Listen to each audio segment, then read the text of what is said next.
प्रखर बुद्धिमत्ता व अलौकिक शौर्य यामुळे शिवरायांचे व्यक्तिमत्व अत्यंत प्रभावी होते. शिवरायांचे शरीर बालपणापासून काटक, लवचिक आणि सडपातळ होते. प्रौढ वयातही शरीर सडपातळच होते.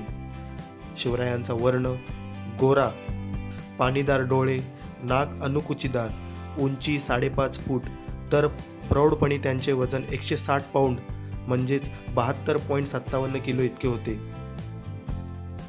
चालण्यात वेग, बोलण्यात वेग आणि सुस्पष्टपणा या प्रभावी व्यक्तिमत्वांमुळेच राजांची समोरच्या माणसावर क्षणात छाप पडत असे. दिनांक 6 जून 1674 या शिवरायांच्या राज्याभिषेकाच्या दिवशी गडावर आलेल्या इंग्रजी कंपनीचा वकील हेन्री ऑक्झेंडन याने शिवरायांना प्रत्यक्ष पाहिले. इंग्रजांना कोणतीही घटना आपल्या रोजनिशीमध्ये टिपून ठेवण्याची सवय होती.